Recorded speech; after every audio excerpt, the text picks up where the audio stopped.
क्योंकि जो ब्रज की दुर्दशा थी कृष्ण के आने के बाद, वो दुर्दशा, वो दशा कन्हैया कैसे देख पाते?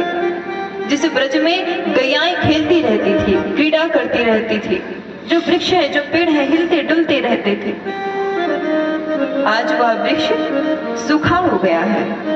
ना कोई घूमता है, ना कोई खेलता है, ना कोई दही बेचता है, ना कोई दूध निकालता है। अब जैसे ही चिट्ठी पहुंची कि पूरे ब्रज में हल्ला हो गया, अरे अपना कन्हैया आ रहा, अपना कन्हैया आ रहा है। अब गोपियां बड़ी विचलित हुई कि महाराज यह समय जल्दी पास आ जाए, हम सभी जितनी जल्दी हो सके कृष्ण से मिल सके। अब सारी गोपियां आगे आगे बढ़ने लगी, सारी ग्वाल बाल मैया बाबा सब चल पड़े, और सारे लोग बस यही प्रतीक्षा कर रहे हैं, यही विचार कर रहे हैं कि कितनी जल्दी यह समय करीब आए और हम सभी कृष्ण से मिले। और क्या कहने लगे, सन तेरे ही मिलन दा चांद तू छत्ती छत्ती आज सावरे, सन तेरे ही मिलन दा चांद तू छत्ती छत्ती आज सावरे, तू छत्ती छत्ती आज सावरे, तू छत्ती छत्ती आज सावरे, तू छत्ती छत्ती आज सावरे,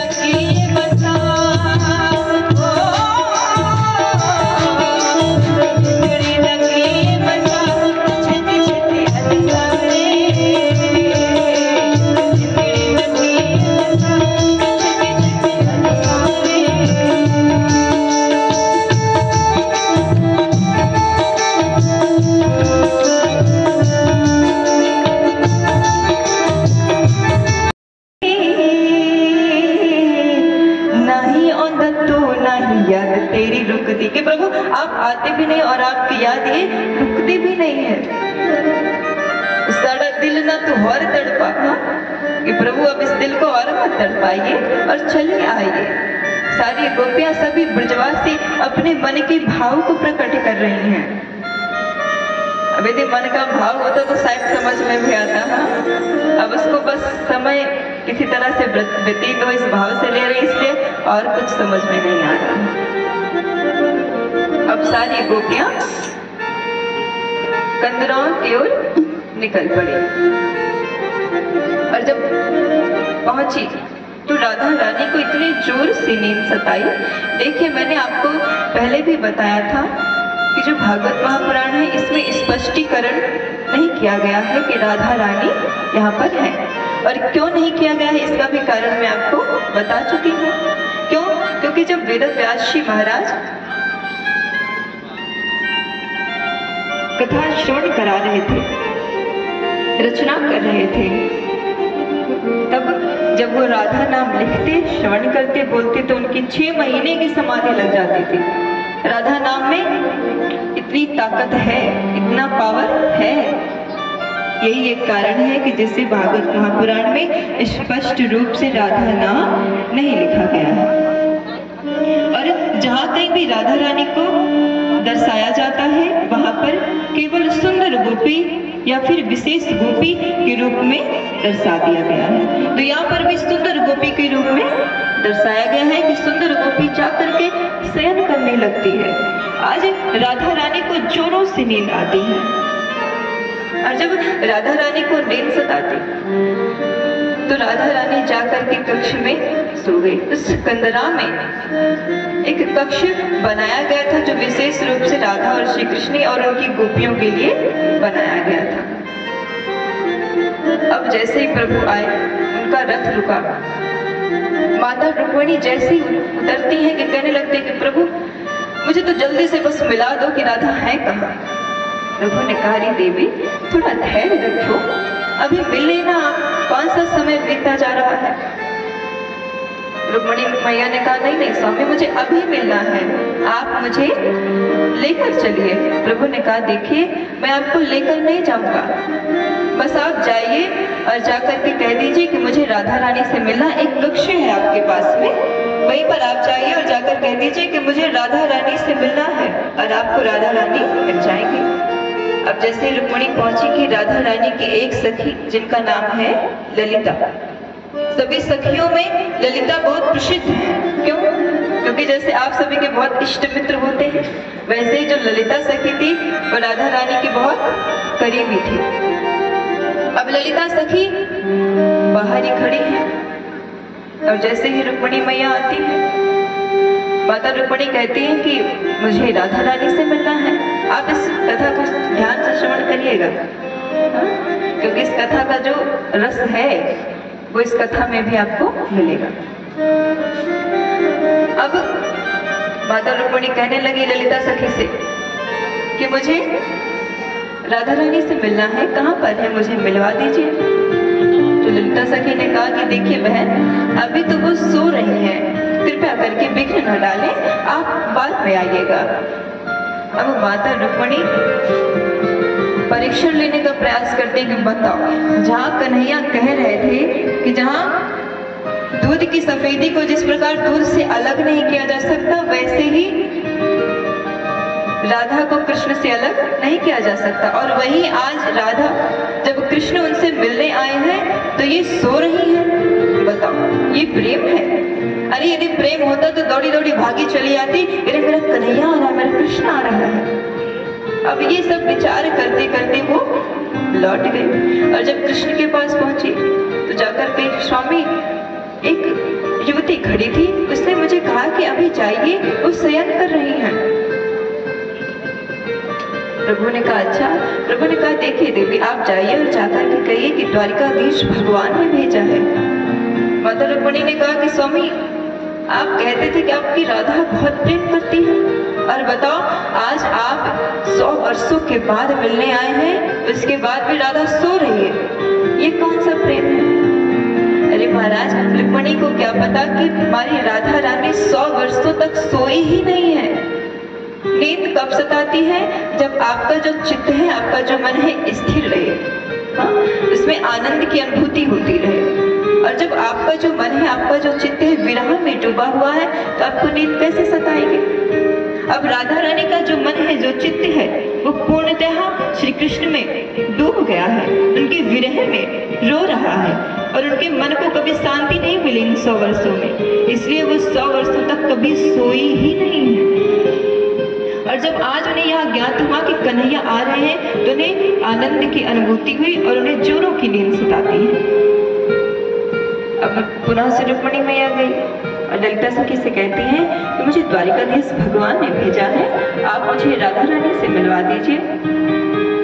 अब ललिता सखी अंदर भेजती है, जैसे ही अंदर गई कि राधा रानी से मिली, और जब मिले तो राधा रानी को भेंट में गर्म दूध लेकर के गई है कि हम राधा रानी को यह गर्म दूध पान करा देंगे। अब राधा रानी को बड़े ही प्रेम से देती है। अब राधा रानी तो ऐसे ही कि यदि प्रेम से कोई विष भी देगा तो वो ग्रहण कर लेंगे। अब राधा रानी ने उस दूध को ले लिया और उसका पान कर लिया। अब जैसे राधा रानी ने उस दूध का पान किया कि माता रुक्मिणी बस उनसे मिलजुल कर हालचाल पूछकर बाहर चली आई, और उन्होंने दूध, गर्म दूध क्यों दिया? ईर्ष्या में दिया है। और जैसे प्रभु के पास आई कि देखते हैं कि उनके पूरे चरण में, पूरे पैर में बड़े बड़े छाले पड़े हैं, और उनके चरण को उठाकर पूछने लगते हैं कि स्वामी आपके चरण में इतने छाले कैसे पड़े हैं? प्रभु ने कहा देवी, वो जो गर्म दूध तुम राधा के लिए लेकर गई थी ना, ये सब उसका फल है। क्यों? क्योंकि मेरी जो राधा है ना, मेरे चरणों को अपने मुख में स्थान देती है। यदि उन्हें कोई पीड़ा पहुंचाए और उसका असर मुझ पर नहीं है, उसका प्रभाव मुझ पर नहीं पड़े, ये कैसे हो सकता है? हाँ, आपने ये सोचा कि आप राधा को पीड़ा देंगे? अरे हमें पता भी नहीं चलेगा, कैसे सोच लिया आपने? अब माता रुक्मिणी को बड़ी ग्लानि होती है कि मैंने क्या कर दिया, ये मुझसे कितनी बड़ी भूल हो गई। रुक्मिणी मैया को तो यह लगा कि हम जाकर के उन्हें यह दुग्ध पान करा देंगे, जिससे कि उन्हें थोड़ी पीड़ा पहुंचेगी, उन्हें थोड़ा कष्ट होगा। अब उन्हें यह ज्ञात ही नहीं था कि यदि उन्हें पीड़ा पहुंचेगी तो हमारे जो स्वामी हैं उनको भी तो पीड़ा पहुंचेगी। दूध है उसकी सफेदी को आप अलग कर सकते हैं। यदि दूध के साथ कुछ आप मिलाएंगे तो वह दूध में ही मिल जाता है। हाँ, तो उसी प्रकार से श्री कृष्ण है, उनको कोई राधा रानी से अलग नहीं कर सकता है। और माता रुक्मिणी से प्रभु कहते हैं कि देखिए देवी, आपने बहुत बड़ी गलती की है। मैंने तो हमेशा से सोचा था कि आपके अंदर ईर्ष्या द्वेष का भाव ही नहीं है। और यदि आप सुनेंगे कि राधा रानी मुझसे प्रेम करती हैं और वे मुझे जीवन पर्यंत प्रेम करती रहेंगे, तो आपको प्रसन्नता होगी कि चलो मेरे स्वामी के जीवन में ऐसा तो कोई है। परंतु आप उनसे ईर्ष्या द्वेष का भाव रखती हैं। अब माता रुक्मिणी उन्हें अपनी गलतियों पर ग्लानि होती है और प्रभु से क्षमा प्रार्थना करने लगती कि स्वामी मुझे क्षमा कर दीजिए, मैं पुनः से ऐसी कोई गलती नहीं करूंगी जिससे कि आपकी राधा को कोई पीड़ा हो या फिर उनके माध्यम से आपको पीड़ा हो। यदि राधा को पीड़ा होगी तो प्रभु को भी तो होगी ना। और माता रुक्मिणी राधा रानी को अपना गुरु मानने लगती हैं कि मुझे इनसे प्रेम मिला है, मैंने इनसे प्रेम सीखा है। यदि प्रेम सीखना है तो राधा रानी से सीखिए। जब आप राधा रानी को अपना आराध्य मानेंगे तो ही आप प्रेम का शब्द समझ पाएंगे, अन्यथा नहीं समझ पाएंगे कि प्रेम होता क्या है। और यहाँ पर प्रभु की गैर मौजूदगी में वहां उनकी जो दूसरी पत्नी है जिनका नाम है जाम्बवती, जिनका पुत्र है सांब,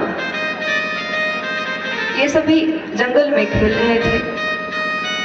और जब जंगल में खेल रहे थे तो सांब ने क्या किया, सभी ने क्या किया, जितने भी उसके सखा थे, सभी मित्र थे, कि सांब के पेट पर कपड़ा बांध दिया। ऐसा प्रतीत हो रहा है मानो सांब गर्भवती है।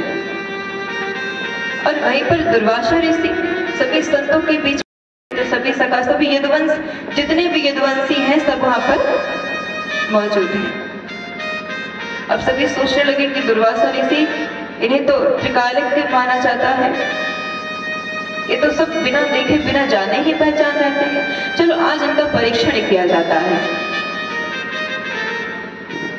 अब सभी दुर्वासा ऋषि के पास पहुंचे कि गुरुदेव, अच्छा आप ये बताइए, इस गर्भ से बेटा जन्म लेगा या बेटी जन्म लेगी? अब सब यदुवंशियों को क्या पता था कि क्या होने वाला है, और वे परिहास में ही अपने ही साथ गलत करने जा रहे हैं। इसीलिए कभी कभी कहा जाता है कि आप ऐसा ही परिहास करें, ऐसा ही मजाक करें कि जो सामने वाले को भी शोभा दे, उसे भी अच्छा लगे। ऐसा मजाक नहीं करें कि आप प्रसन्न हो और जो आपके सामने वाला है वो आहत हो जाए, हाँ, उसे दुख पहुंचे। तो परिहास वही होता, मजाक वही होता है जो आपको भी और आपके सामने वाले को भी हंसाए। ऐसा नहीं होता है कि आप हंस रहे हैं और सामने वाला आपको श्राप दे रहा है, गाली दे रहा है। तो इस बात का ध्यान रखिए कि आप यदि मजाक करें तो मजाक ध्यान दे करके करें। अब सभी यदुवंशी पूछने लगे, दुर्वासा ऋषि को भयानक क्रोध आया, और जब क्रोध आया तो दुर्वासा ऋषि ने श्राप दे दिया, इस गर्भ से ना बेटा होगा ना बेटी होगी, एक मूसल जन्म लेगा, वो भी लोहे का। अब इतना श्राप देकर के दुर्वासा ऋषि वहां से चले जाते हैं। और जब दुर्वासा ऋषि चले गए तो सभी यदुवंश जोर जोर से हंसने लगे कि देखो कुछ भी कहते हैं। और जैसे ही दुर्वासा ऋषि गए कि वे जब कपड़ा उठाते हैं तो सच में उसमें कपड़ा था ही नहीं, उसमें लोहे का मूसल था। और जैसे ही वहां मूसल निकलता है सभी यदुवंशी घबरा जाते हैं, डर जाते हैं कि अब क्या होगा। दुर्वासा ऋषि ने श्राप दिया कि यही मूसल तुम सभी के जीवन का अंत करेगा। अब वे सभी उस मूसल को लेकर के, प्रभु को बताए भी नहीं, और उस मूसल को लेकर के वे उग्रसेन के पास पहुंचे जो मथुरा के राजा हैं। मैंने आपको चतुर्थ दिवस में श्रवण करा। उग्रसेन के पास जब पहुंचे तो उग्रसेन ने उस मूसल को चूर चूर करके समुद्र में फेंक दिया। और जब उस मूसल को चूर चूर करके समुद्र में फेंका तो वह जो चूर्ण था वह आकर के घास पर पड़ा। जब घास पर पड़ा तो उसमें से एरका नामक पैनी घास बनकर उत्पन्न हो गया, जिस घास का मदिरा बनाया गया और सभी यदुवंशियों को पिला दिया गया। और सभी यदुवंशी उसे पी करके अपने इस शरीर का त्याग कर देते हैं। और उस मूसल से एक छोटी सी कील मिलती है जिसे एक बहेलिया उठाकर ले जाता है, और वह बहेलिया उस कील से एक बाण बनाता है। और जब बाण बनाता है तो प्रभु वहीं पर बैठे हुए हैं, और उस बहेलिए को पता नहीं प्रभु की जो आंखें हैं ऐसे चमक रहे, उनके चरण ऐसे चमक रहे मानो वो हिरण की नेत्र है, हिरण की आंखें हैं। अब उस बहेलिए ने प्रभु के चरण पर प्रहार किया है उस बाण से।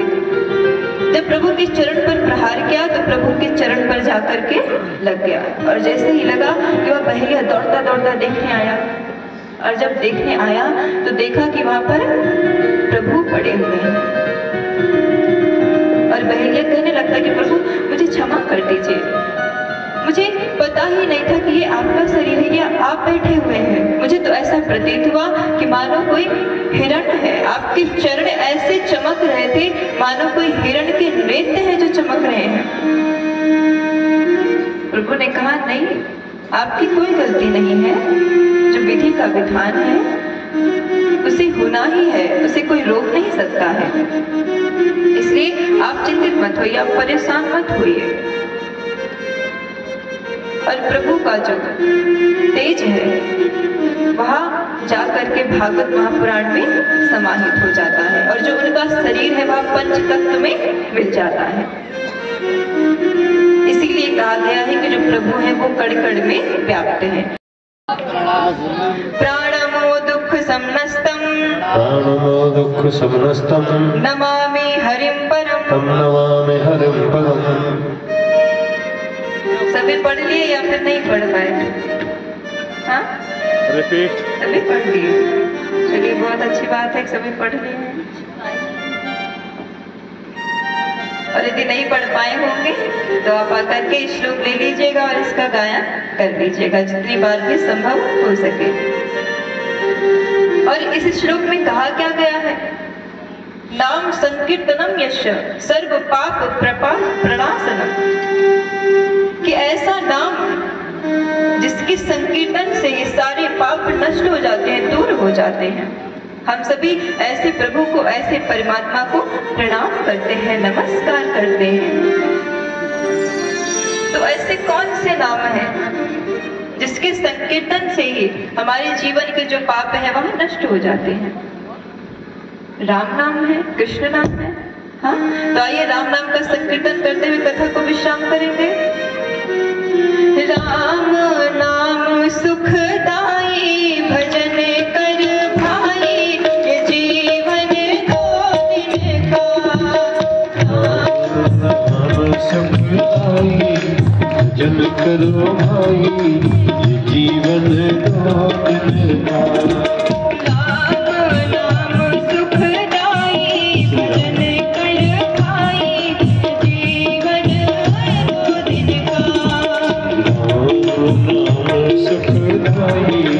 भजन करो भाई, ये जीवन दो दिन का।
रस